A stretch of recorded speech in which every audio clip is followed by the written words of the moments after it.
Good evening, ladies and gentlemen. My name is Manjeet Singh, and I would like to thank each and every one of you for your support. Thank you that you have taken time out of your busy schedule and you are here for this educational general awareness event, and we appreciate your presence more than you know. So thank you so much. A little bit about me and my company. We are holding accountable Frisco-based company, and we are a health staffing company. And we are very passionate about spreading awareness about this very serious topic of human trafficking that many people are just not very aware of this issue that's happening in our backyards. And we have two great guests that will be speaking. I would like to thank Frisco Chamber of Commerce for their help and support, Frisco Police Department, especially Officer Willis, who was gracious enough to accept our invitation, and he will be our first speaker, so thank you, sir. And very thankful to Ms. Cheryl Brosel, who works at Traffic 911, and Ms. Cheryl was also gracious enough to accept our invitation, and she will be our second speaker after, followed by Mr. Officer Willis. Quickly, I want to give a shout out to we have so many wonderful non-profit organizations who do a great work. I cannot say all the names, but few of the organization I quickly want to give a shout out. That is Parent Pipeline Project, Radio Azad 870 AM, Boys and Girls Club of Collin County, Frisco Family Services, Frisco Resale, Comfort Keepers, Frisco Education Foundation, and Bethesda Garden Frisco, We Got Your Six, and YMCA. We have such a great group of non-profit organizations, social entrepreneurs, who is making Frisco an amazing place to live. We truly appreciate all the hard work that you make to make this community, the city, a great place to live. And I am truly very thankful to our mayor that Mr. Chaney is here, and so thank you very much, sir. We really appreciate your presence here. Mr. Chaney, he is a visionary, and his heart goes for Frisco. Sir, we appreciate all your hard work that you put for our to make our city a better place. With that, I truly want to, I know you have to go, but if you would like to say a quick word to our Frisco Police Department, how good work they are doing, sure, and all the nonprofit. And it's an honor for you to be attended. Thank you so much. Yeah, thanks for having me. Thank you. Well, I just wanted to welcome you, and on behalf of the City of Frisco, and thank you for the Frisco Chamber for hosting this event and bringing awareness to our community, and thank you, Officer Willis, for being here and speaking on behalf of the Frisco Police Department. Obviously they do a phenomenal job. Frisco is known as one of the safest communities in the entire United States, and a big part of it is certainly the men and women of our police department. It's the leadership of the City Council and our senior staff as far as giving them the resources they need. And then it's about making great partnerships. That's what this community is built on. It's built on partnerships. And that includes a lot of our social services and our charitable organizations here. You talk about Frisco Family Services, the Education Foundation, and all the others that you mentioned.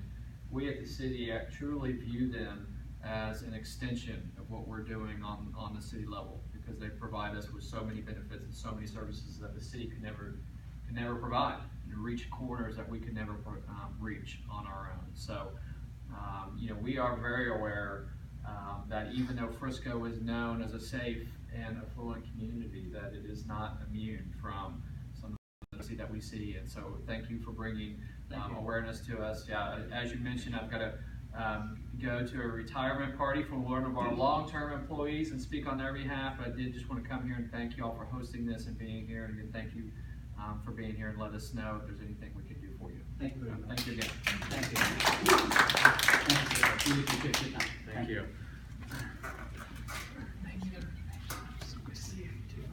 And now, without any further delay, I would like to invite Officer Willis.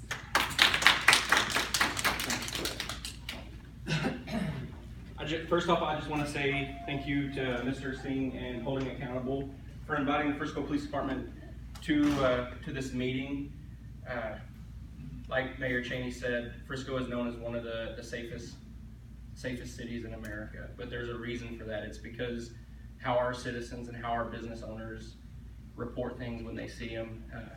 It'll be a theme that you see throughout every presentation that the police department does. If you see something, say something. We answer calls all day long, and we are able to help people in need because of citizens and business owners in Frisco that call us and get us involved so that we can go and help those people. Human trafficking is one of these things that not long ago anyone realized was an issue. So whereas from my standpoint on patrol, I don't see it very much, Cheryl will be able to tell you that you know, it's in the area. I don't know how many of you keep up with the WFFA news, but they just recently, last night, published a story, and it's called Selling Girls, and it goes through all these things that are happening in Dallas and throughout the country. And there was just a huge investigation done where a lot of people were arrested and a lot of victims were rescued. So what I'm going to do is, through my presentation, is go through what human trafficking is, and then I'm going to go through how we can identify as residents of this city if we come across someone who is a victim. Now, I will tell you that a lot of victims of different crimes, they're going to show the same kind of thing. So just because you see someone showing certain characteristics, it doesn't mean that they're a victim to human trafficking. It could be domestic violence or some other issue that they're going through. Like Mr. Singh said, my name is Officer Willis. I've been with the Frisco Police Department for 3 years. Before that, I worked for 12 and a half years with the Denton County Sheriff's Office in their detention division. So the Texas Penal Code, this is what gives police their authority, and it explains what the laws are. Here's what they consider. It's 20A.02, trafficking of persons.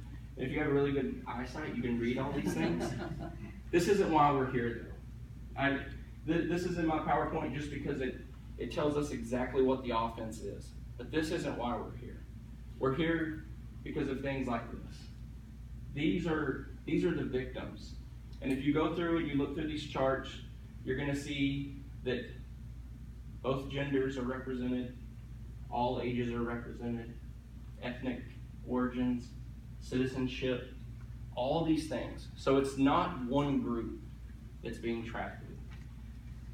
And then if you look at the bottom, it's the actual work of the slavery, because we consider victims of human trafficking as slaves because that's what they are.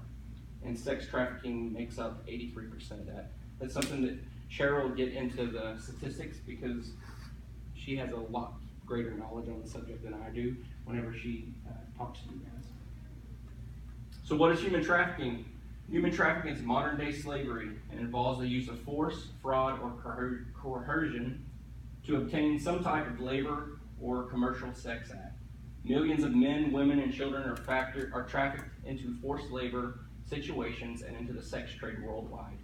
Many of these victims are lured from their homes with false promises of well-paying jobs.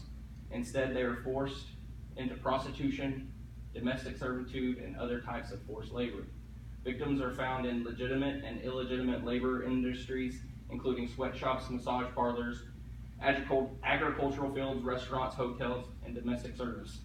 And you'll notice that quite a bit and only growing of all of those things.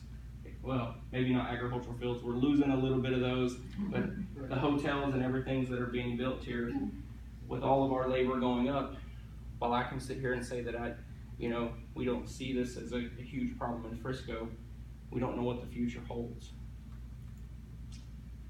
Human trafficking is different from human smuggling. Trafficking is exploitation-based and does not require movement across borders or any type of transportation.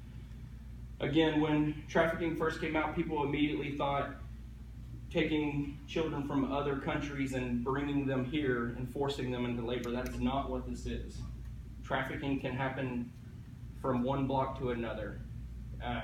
Trafficking can happen across the street from wherever the victim was trafficked from.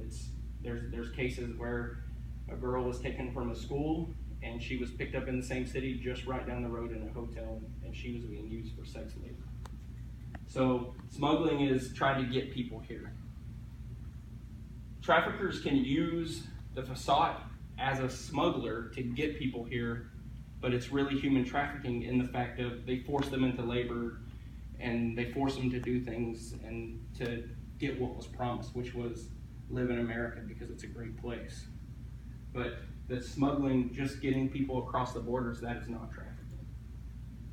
Trafficking, like we said earlier, trafficking victims can be any age, race, gender, or nationality. Trafficking victims can be men or women, young or old, American or from abroad, with or without legal status. Traffickers prey on victims with little or no social safety net. They look for victims who are vulnerable because of their illegal immigration status, limited English proficiency, and those that may be vulnerable to situations due to economic hardships, political instability, natural disasters, or other causes. So some things that you may see further up here is because of what happened in Houston with Hurricane Harvey, puts people in a bind, and up here, and now they're looking for ways to make an ends, and these traffickers prey on those people that are vulnerable. Human trafficking is often hidden in plain sight. There are a number of red flags and indicators which can help alert you to human trafficking. Recognizing the signs is the first step in identifying victims. That's what I talked about earlier. We can go through what the penal code says human trafficking is, but that's not what we're worried about. What makes me passionate about this is I have 3 children, and my oldest and youngest are both boys, and not that I'm partial to my daughter, but she's my world, and she's 14 years old. And you see stories about these, sex traffickers, and those kind of things scare you because of the world that we live in with social media and ways that kids can be brainwashed. So it hits me home because I have someone that's in that age range that, I know that she could fall victim. So that's why there's children in the room. That's who you want to think about is think about those people near and dear to you and realize that they could be a victim. So we're going to go over some indicators concerning potential victims. We're not going to be able to list all indicators. Sometimes you're going to have that gut feeling. And when you have that gut feeling that just something's not right, that's when you call us. And what we call a welfare concern, and we go check on somebody and make sure everything's okay. So some potential indicators though, from a behavioral or physical state, this is going to be you guys that are in the medical field, maybe nurses, doctors, things like that. Does the victim act fearful, anxious, depressed, submissive, tense, nervous, or paranoid? So in your interaction with that person, how are they acting? Are they acting like a normal person of that age would act, that has whatever whatever you're having that interaction? Are they acting normal? Does the victim defer to another person to speak for him or her? So anytime you ask them a question, does some other figure in the room answer for them? Does the victim show signs of physical and or sexual abuse, physical restraint, confinement, or torture? So especially in the medical field, are you seeing things that shouldn't be there? Has the victim been harmed or deprived of food, water, sleep, medical care, or other life necessities? Does the victim have few or no personal possessions? I know in your interaction with them, it's going to be hard to see those kind of things, but just talking to them, sometimes we can get get certain things out, just asking questions. So from a social behavior, this is going to be how they interact with you whenever you're talking to them or others that you see them interact with. Can the victim freely contact friends or family? Is the victim allowed to socialize and attend religious services? Does the victim have freedom of movement? Has the victim or family been threatened with harm if the victim attempts to escape? So these are more social things that are going to come out through actually starting a relationship with that person and being able to talk to them, and you start finding out that things where they live aren't exactly normal, okay? Work condition and immigration status. Does the victim work excessively long and unusual hours? Is the victim a juvenile engaged in commercial sex? So that's what we call a dead giveaway. So if you find out something like that, that's not an indicator, that's a victim, and we definitely need to be involved, okay? Was the victim recruited for one purpose and forced to engage in some other job? Is the victim's salary being garnished to pay off the smuggling fee? So these are more things that you're going to find out in talking to people. Because like I said, we don't want to put this completely on sex. It's a major part of human trafficking, but there are other things. So if this person is providing you a service and you start talking to them and you find out that they only get a small portion of their pay, there might be underlying factors there, okay? Has the victim been forced to perform sexual acts? Has the victim been threatened of deportation or law enforcement action? Is the victim in possession of identification and travel documents? If not, who controls those documents? That's going to be something more that I would come in contact with if someone's not allowed to keep their own personal identification or passport or those type of things. So I get a lot of my sources, and this is what I was telling Mr. Singh earlier, from Homeland Security. They have a blue campaign that does a lot of good with human trafficking. You can go on Homeland Security's website and type in blue campaign, and there are so many different just media publications and stats and everything like that, as well as Traffic 911. Just looking at what Cheryl's brought today is what the most important thing that we can do is just educate ourselves, because we are one of the safest cities in America, and it's my job to keep us that way. We only have so many people that can patrol and investigate crimes. If we take everybody in Frisco and we increase the amount of people that are watching out for people, that means that we're gonna be able to do our job and keep our community safe. Frisco is really big on, if you see something, say something. This is our non-emergency number. I have this printed out for everyone, so you don't have to write it down. You can just pick up one of these on your way out. You can put it on your cubicle at work or your refrigerator, or even put it up in a break room. All it is it has our non-emergency number, which is listed here at the bottom. And all we do, we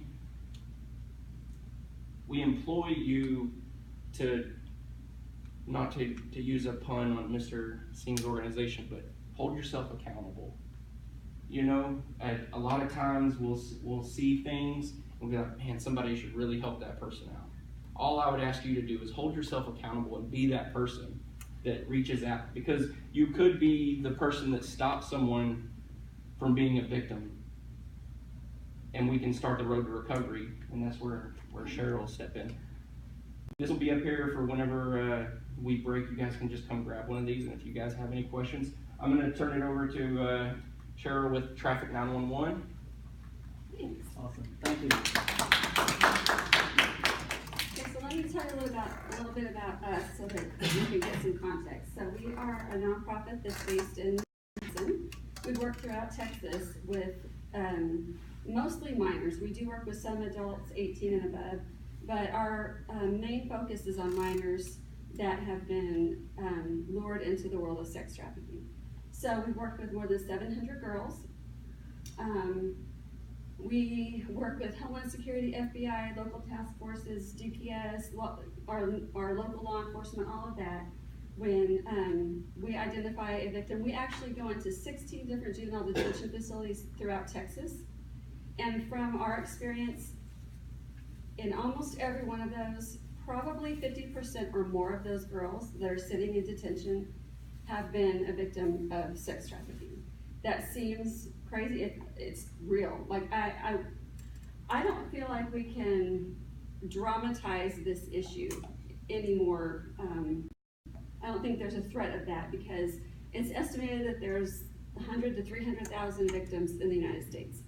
That's a really big difference in number, but the thing is we have worked with 700 girls, and we've worked with a handful of boys.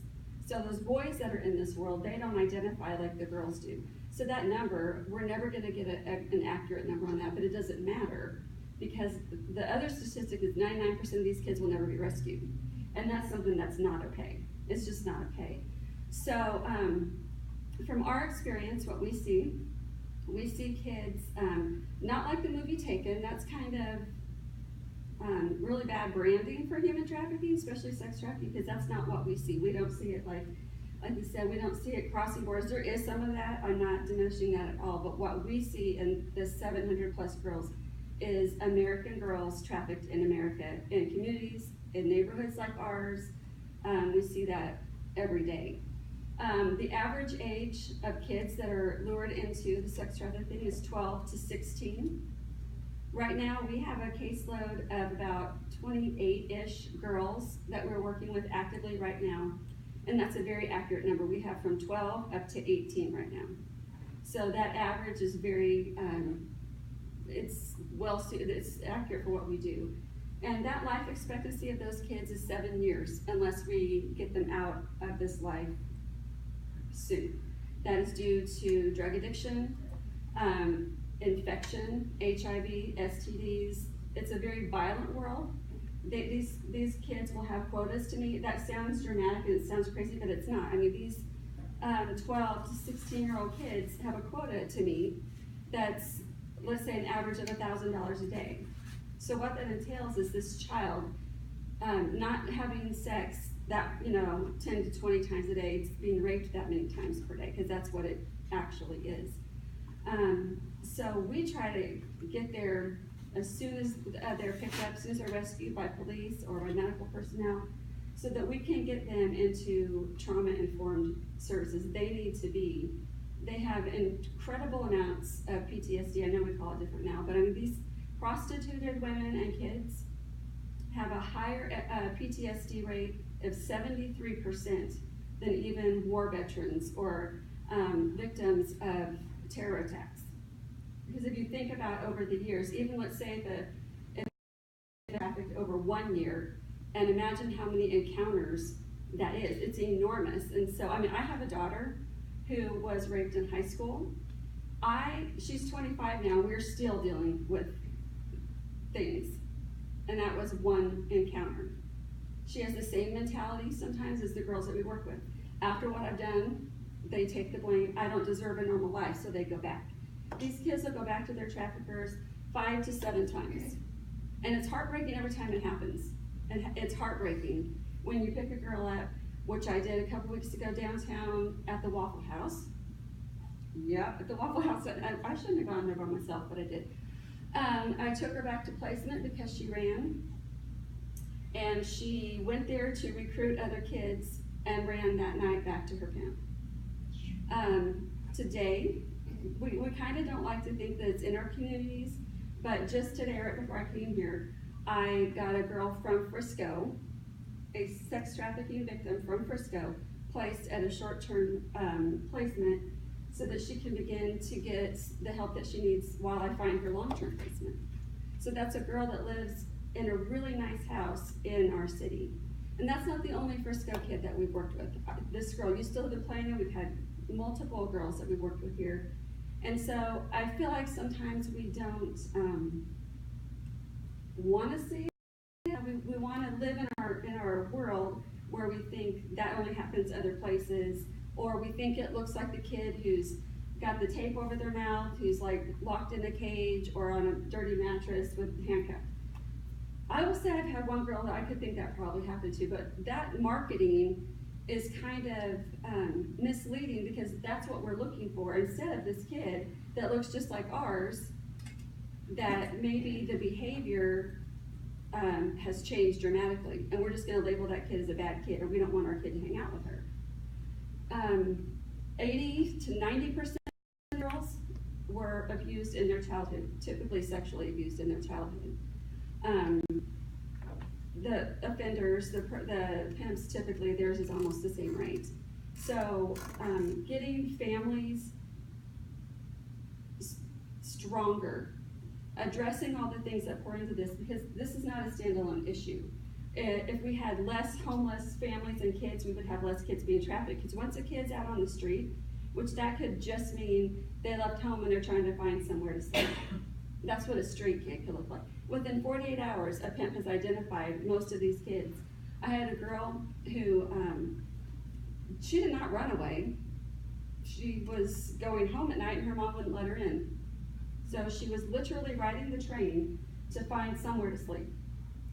And so she would go, that's where she was recruited, on the train. She didn't have anywhere to go. She would go home, knock on the door. Her mom had a boyfriend, wouldn't let her in. So what's she gonna do? So she got recruited and was trafficked for a few weeks. Luckily, she was picked up as a runaway. She's doing great now.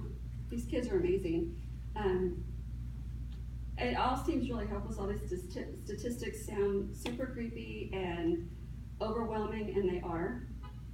But it's really neat to go in to these crisis situations when they're rescued and they're scared and they're alone and they don't act like they are, or they're belligerent to the officers, because it's like if you're driving down a freeway and there's a puppy or a dog in the road and you stop to try to help it. What's that dog do the second that you try to approach it? It's gonna act like it's gonna attack you because it's scared.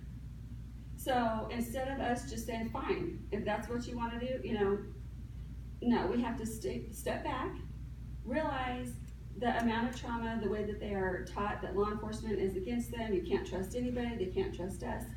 We go in and we are just patient. We will build a relationship with this kid. And it's really neat to watch. We had one girl that we were with at Parkland Hospital a few weeks ago. And what our crisis team does, we bring a backpack with us. And it has a fuzzy blanket. That blanket's everything. They take it to the bathroom with it. Like, they don't leave that blanket. Some toiletries. We have a coloring book, like the adult kind with the markers, all kinds of fun things in there, just so that they can feel like it's our way in to say, we're here for you. We're not part of the system, we're here for you. So this girl takes this blanket. She's laying on the hospital bed waiting for her exam. And it's the middle of the night. And she's watching my coworker over in the corner. She was the one on call that night. So this girl's pretending like she's asleep. But every few minutes she would do the little peeking thing to see if Lindsay was still there. Because they're not used to people staying. They're used to people giving up on them because they're hard to handle, because they're all of these things. But she just needed to know somebody was gonna stay. And so we stayed. We did not leave her. We stuck with her. And the amount of hope that you can see in a kid's face when they realize somebody does care about me, there is somebody. My daughter is a high school teacher in Louisville. And so she's one of our volunteers, and we've been through this whole thing. So I have been, she's been in on these kind of things. We're talking about the signs to look for.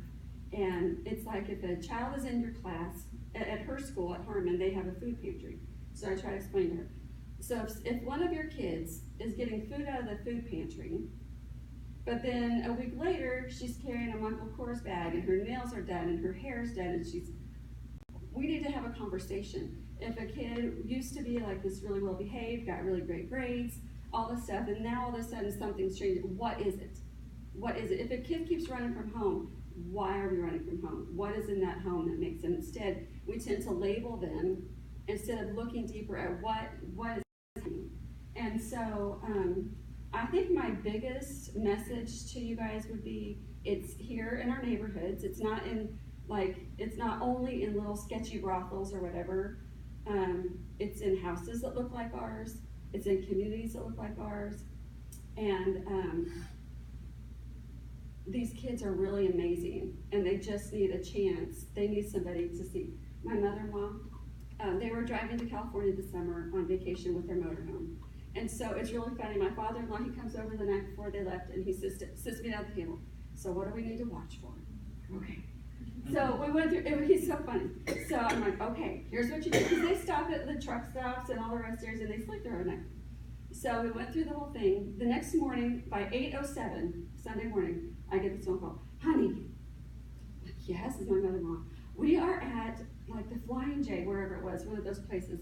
And there's a girl in the bathroom. And she was brushing her teeth and she looks all disabled. And so I asked her, honey, where are you going? And she was afraid to talk to me.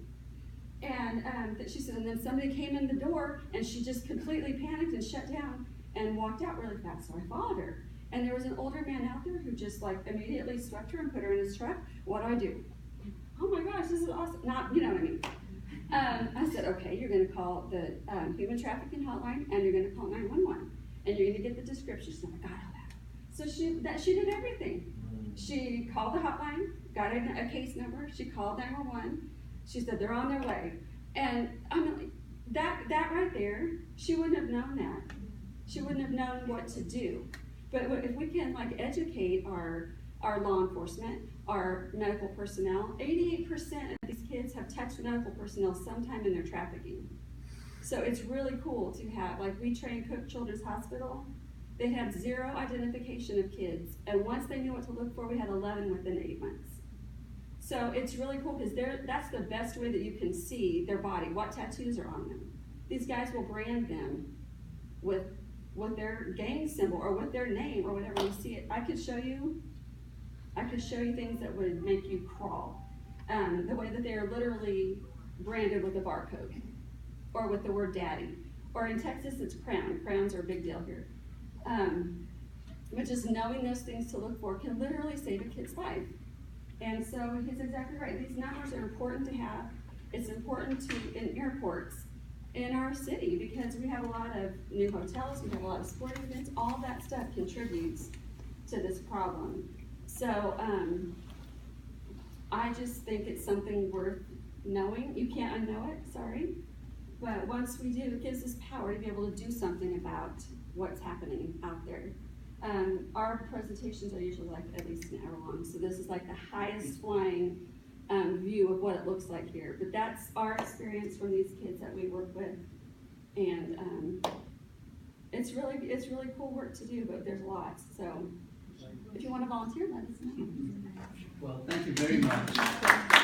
And a couple things that Cheryl brought up that I would like to touch back on is a child might start as a runaway. Okay, so if you see a kid at some point that looks like they should have some kind of, parent around that they shouldn't be by themselves, maybe they are a runaway, call us then also, because we'll still go and check on that child. And if we can get them before one of these predators identify them, then they don't have to live through the years of therapy and counseling. Okay, so that's another just something that I wanted to touch on after you said that. And the other thing is, it's just like her mother-in-law did. If you don't have this piece of paper or this phone number programmed, call 911. 911 is going to get you to the closest dispatch center to wherever you're at. So it's going to get you immediately in contact with somebody that can get police officers to you. So this is just another number. It sends you to the same room, 911, that the 911 operator's on. It's just a secondary number for other calls. What I come into contact with is a lot of people will go out and I'll be like, thank you so much for calling. And they'll be like, yeah, we kind of felt silly calling 911 for this. And I always tell them, don't worry about calling 911. If you don't feel like something's right, just call us. So I think this number takes that, I just felt silly calling 911 off of some people so that you don't have to feel that way. And that's why we offer this, what's considered a non-emergency number. But that should never stop you from, man, if I only remember the non-emergency number, I would call them right now. If you feel like police should know, don't think you have to have this number. Just call 911 and we'll respond just the same. Okay? Sorry, I just wanted to add that. That's great. And if there's questions, I don't think either one of us would mind. Absolutely. If we have time. So at this time, just wanted to quickly make a very quick, please ma'am, go ahead. a couple of weeks ago on the news, they were talking about the license plates, paper license plates. And we all know that in San Antonio, there was smuggling maybe, like I said, that could have been trafficking at the Walmart. So these things are happening in our state, in our communities. And 380 is a very busy cross area. I've lived all over the country and have drove with trucks at night, and it's very seldom that you see a paper license plate on a semi.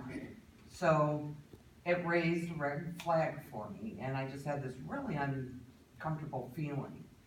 And though I did not report it, I had taken down the information on the truck. It was a truck that had also had changed the, how would you say, company names on it, you know, that kind of thing. And I don't know if maybe I'm watching enough shows and, you know, but the thing in San Antonio was not a show. I mean, and people died. And I would assume some of those women that would maybe be on that would then turn into, from smuggling to, like you said, you know, whatever they're doing. But I really wanted to call. It just really made me uncomfortable seeing this truck because that's not something you normally see on a semi. So it wouldn't be probable cause for us to stop the truck. That was your question, just because they had a paper tag, because that is a thing. But the fact that it caused you to be suspicious of it, we'd much rather you just call us. And especially if you see other things with it, can we absolutely guarantee you that we're going to be able to get up there and stop that truck and do an investigation? No, we can't guarantee that. But if you're suspicious of it, call us. Let us get an officer in the area. When we get an officer in the area, we'll be able to make that determination based off of what we see. Right. The problem with 380 is you're in Little Elm, you're in Frisco, and you're in McKinney. Depending on what time of day it is, it could be pretty quick. And if you're going the other way, you're in Prosper.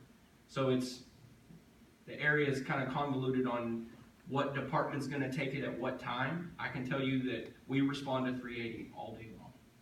So if you see something on Highway 380, just call us and explain what your concerns are. And if you would to the dispatcher, hey, this story just came out about in San Antonio, and here's what was going on, and it looks like the same exact thing, we're going to send an officer to that area. We have to operate under the law, so I can't tell you that we're going to immediately stop that truck and investigate, but if we can find a reason to make contact, we will. Right. So see something, say something. Yeah, and that's what I'm reading, but you know, Right. I also would, you know, you don't want to be like, oh my God, now I'm going to report everything, but Right. it really felt, I don't know. Exactly. Like I said, if you've seen the truck and then they had the paper plates and not to say semis don't have them, but it's very seldom you'll see a semi out on the road with paper tags. Thank you, Charles. Just a quick comment I wanted to bring, and then we'll open the forum for the question answers. You have the reason why we did this is to bring this awareness. See, me and my wife, we both are nurses. At one time, washing hand before eating was not considered a very good practice, or people was not aware of it. So the time came when we start washing our hand before we would eat. The education evolved. Now, just washing alone is not good enough. There are some bacteria that you cannot kill with soap and soap. So it's just the friction, and you just have to, that's how you do. You just rub with soap and water, and that's how, so the education is leading us to a better hygiene practice, leading us to less disease process. What we are dealing here is people are not aware of this is a real problem in our backyards. So the first thing towards solving any problem is to identify there is a problem. So we have heard firsthand from Officer Willis, Ms. Cheryl, it is a real problem. And I can relate to, Officer has a 14-year-old daughter, I have a 7-year-old daughter, 9-year-old son. So we are connected. Even if your kids are grown, now you have grandkids. We can relate these issues to the personal level. So that is something why we are so passionate about. And I really thank you for being here. And let's continue to learn more about. And as the Frisco Police Department, I would truly endorse see something, say something. And at this time, I would leave the forum open for any questions should you have. Again, thank you for being here. Are you familiar at all with Shared Hope International, Linda Smith? Yes. Okay. Are you familiar with Poema? Uh-huh. Okay, because 3 of us are from them. Oh, great. And we go out actually and look for pimps and the girls. One Saturday a month, we go to, there's a number of us, about 16 of us that go out in cars of 4. Mhm. And we go, like, I went to Louisville the last few months, and we went to 12 to 14 hotels, Mhm. and we circle it, and we look to see if there's anything amiss on some of the cars. So we take the license number, we take the kind of car it is, the color, Mhm. and then we send it to a private detective that's on Poema's organization, and he goes through all of that information. And we go into the hotels, and we show the pictures of missing girls. And we ask the people that are working there, have you seen any of these girls? One time in Louisville, 4 hotels saw the same girl on one of our pictures, and she got rescued. We called our private detective, and he went and got her. Beautiful. So, I mean, but it's we're really working it. I mean, there's probably, how many, 35 of us? We're working through Stonebriar Church. We've gotten 2 kids in the last 3 months. We've got 4. And some people don't understand that sex trafficking is more than just normal sex. It's also stripping and pornography and other things that we won't mention here. And with a minor, we do not have to prove that there's any force, fraud, or coercion at all. 18 and above we do, but with kids we don't. And so the actual definition of sex trafficking is any exchange of commercial sex act for anything of value. So that can be a cheeseburger, it can be a ride, someplace to stay, anything like that. So it's not just, you know, what we typically think that the definition is for minors especially. Did you have a question? Yeah, so what is the frequency of these cases in places like Frisco and these other affluent suburbs that we say, you know, you wouldn't normally think of them as being places where this would take place? Well, I'm personally aware of 5 girls in Frisco that we've worked with. I don't know how many we haven't worked with, but I mean, because there's so much money involved in it, it's rivaling drug trafficking because you have to keep buying that commodity, but you can sell the same girl over and over and over. And drugs, that's the evidence. So they get picked up, that's the evidence. With a girl, she's so traumatized that her story is going to change over time. She makes an awful witness. So there's a lot less risk to do that. She also will her pimp will make her carry the drugs, make her post the ad on Backpage or whatever on her email. So he's really isolating himself. They're actually sending recruiters in that are not just guys. There are girls. They're going into our middle schools, our high schools, our youth shelters, juvenile detention, safe houses, recruiting kids to go back out on the streets with them. So is this a growing trend? Oh, gosh. And there's a lot more awareness. I think our numbers are probably rising because we have conversations like this. So there's more people looking, there's less people looking away. But yeah, it's a growing thing. And that's when you start reporting things correctly, numbers grow. And that could contribute to the numbers and the growth that you see because where normally you would see, you know, a runaway and go, oh, she's a runaway, and now she's mixed up with the wrong crowd. Well, that's not the wrong crowd that she's mixed up with. She's been trafficked now. She's been picked up by a predator, and now that's what's happening. So where that used to be seen as that, now it's being seen the correct way. And now you're going to see a natural rise in numbers because of that. From your question on in Frisco, we're not catching the predators here yet. So we don't, and she can speak more on the 5 cases that she knows from Frisco. But what we're at risk for is our children here getting picked up. And that's what's important. And not even just our children here, but the amount of commerce that's through the city during the day, and how many people travel through the city. With that many numbers, you're gonna see a lot of people. So your phone call could be the difference in someone having to continue to be victimized or the start to their road to recovery. So where we can sit and say, from a neighborhood like Frisco, we're not putting convictions on the law books. Instead, let's look at it as this could be in our own backyard and we just don't know it. So if we do see something, let's go ahead and say something and let someone that's, that's had a little bit of training, that knows what they're looking for, like this group that y'all sent. It sounds awesome, but you don't need that. If you see something, just call us and we'll come out. We have our own group, we have our own investigators, and we can help just the same. This helps because we're also answering every other call in the city at the same time. So this is just extra hands.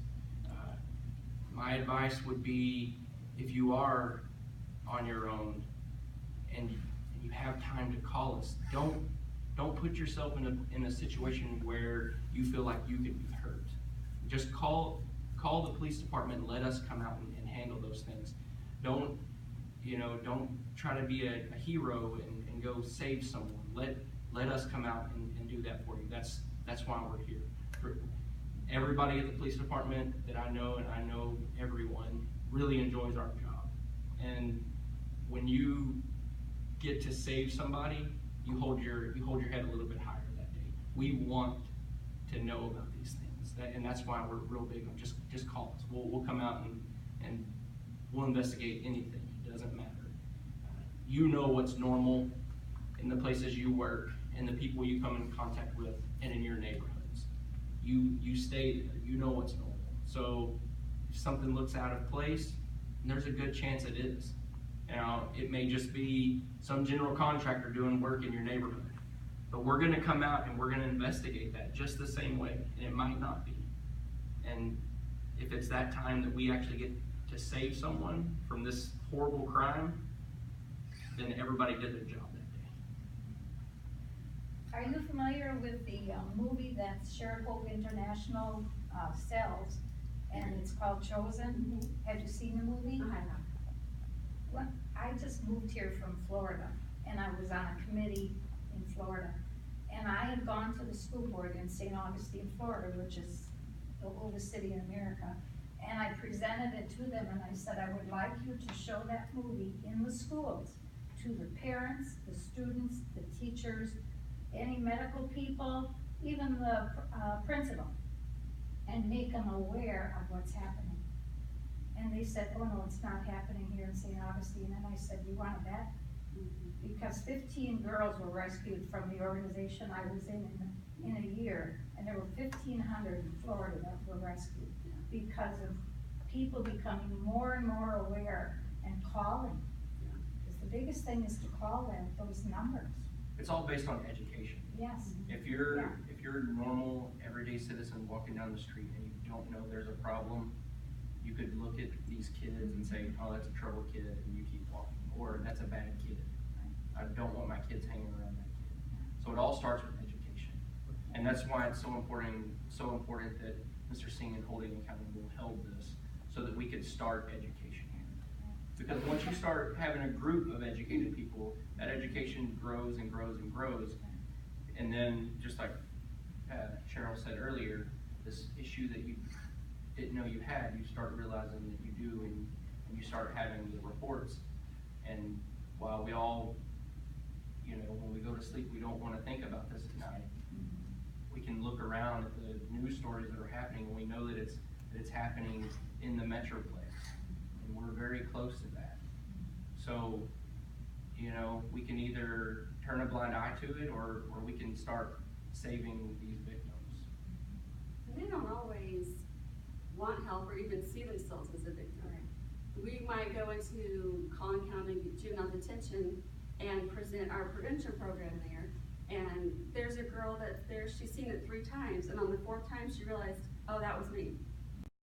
With a girl in Fort Worth right now, she's already been through, she's 15, she's been trafficked since she was 12. Already been through a whole trial for her 2 traffickers, and just last Saturday texted me, I'm having an emotional day. I just realized my boyfriend, who I got tattooed on me, was cheating on me.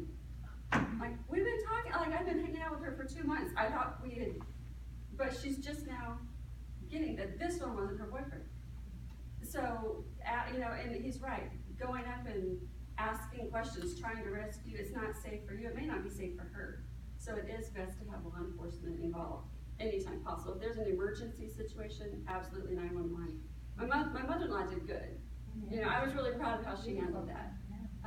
Because we don't want to put them at risk, or us at risk either.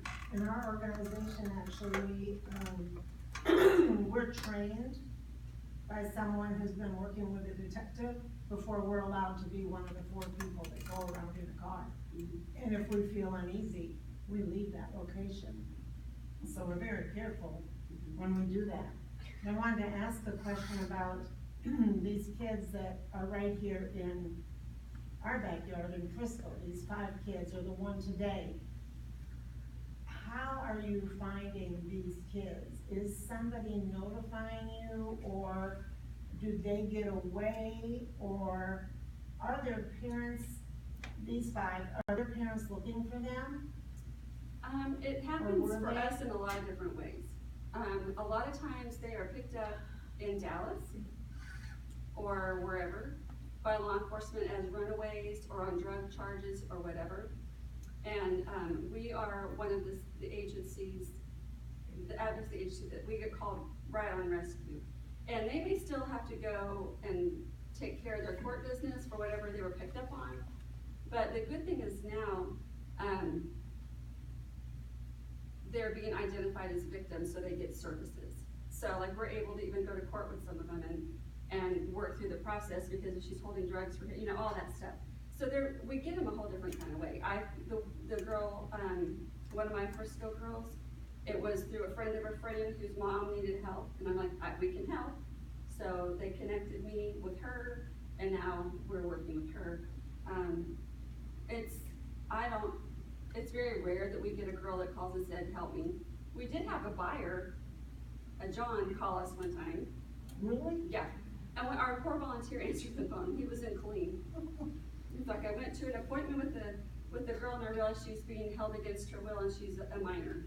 And so we were able to get her connected with the police department that we work with down there.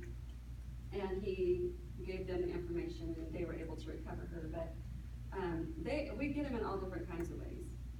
But typically, a lot of the crisis case we've had now, it's either medical personnel or law enforcement that calls us right at the time of their rescue.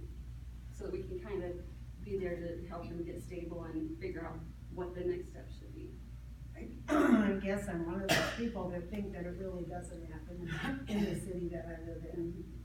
And I would just hope that those 5 families were out actively looking for those kids, and they, I mean, I had a call. I don't even know what to say to that, because I just guess I feel so safe in this town. And, gosh. We have one mom that was not from this area. She was, I think, Fort Worth, and her child had been missing 2 weeks, and she was on Florida on vacation with her boyfriend. I didn't even report her missing, because she ran away so many times. Before. Yeah, she just gave up. It's hard. I mean, parents don't always know what to do when their kids come back. Yeah. What do you say? What do you do? It's rough. It's really, really hard for those families too. The caring ones. And that's where advocates like Yeah. Traffic 911 is gonna come in and, you know, be able to help them find the resources for after.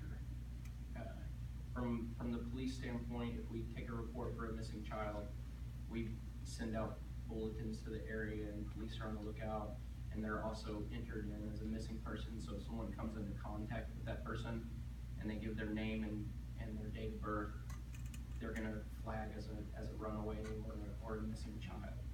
And that's how we're notified. So then we'll take the whatever next steps are that we do to put them back in contact with their family that's looking for them. And then an advocacy program is going to come in and help because what's next?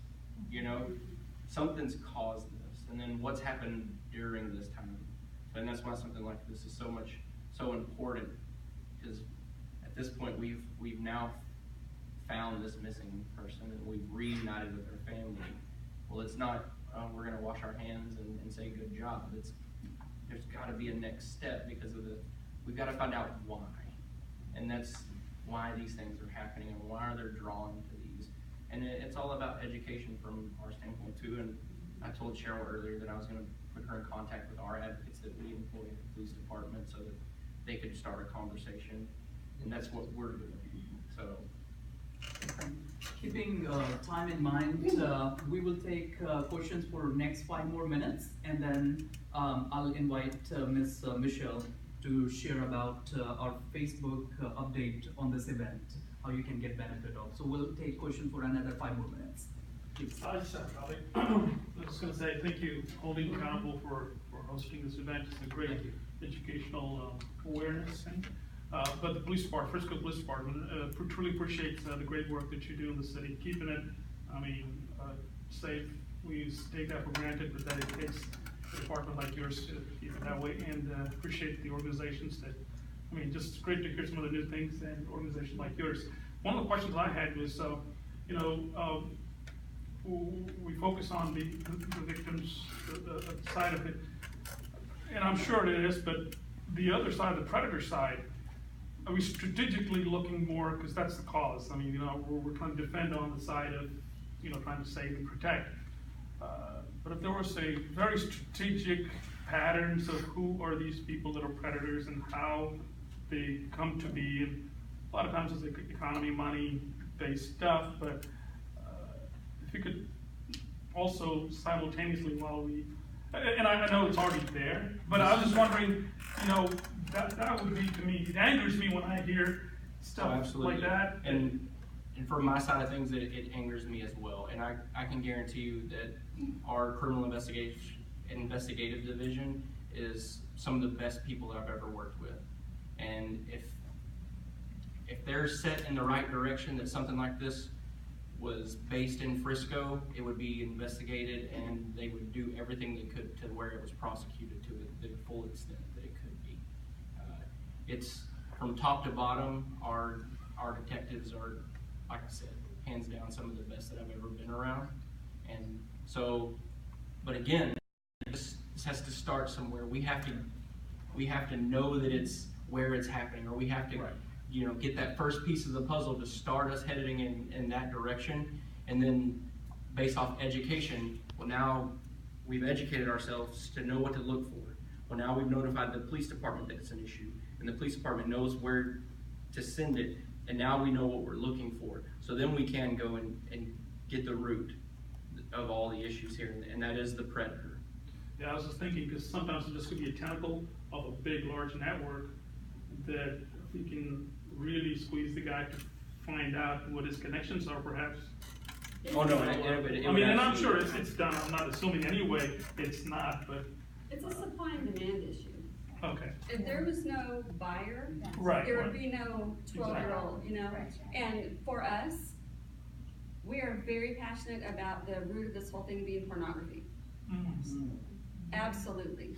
Because it has changed our entire culture. Yeah. It's changed. I could tell you about a boy case we just had that's probably not appropriate with the age range that we have in this room. But it was a 12-year-old boy, a woman, and her husband. And he wanted to watch because that's what he likes to watch in his private time. My goodness. Pornography is the root of all kinds of this, and it's about, it is supply and demand. And so the depravity we have out there with pornography feeds this. I've actually sat with a girl that's in college now, and she said she was a trafficking victim. There's a big long story there, but she said that her biggest fear, she's out of that life now, but her biggest fear is when she gets married, if she ever finds somebody that will marry her, that he will expect her to do the things that her customers did when they came in at lunch, because it's things their wives won't do because they saw it in porn. Right. So it's this circle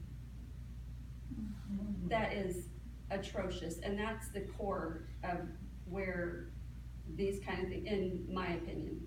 But the buyer, that's where it starts, and, yes, I would keep on.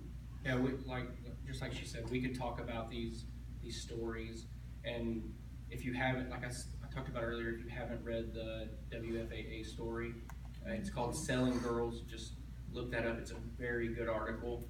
It gets into some detail and just shows you a little bit more about what's going on.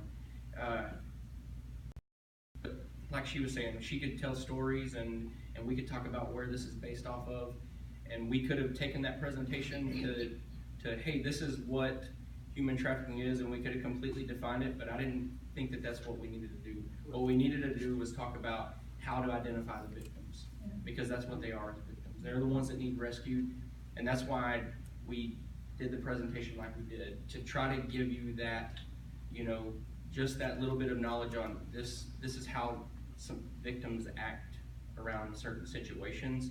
And then I really just want to go back to see something, say something. Even if you're driving down 380 and you're not sure where you're at, just give us a call, and we'll find out if it's something that needs to be investigated further.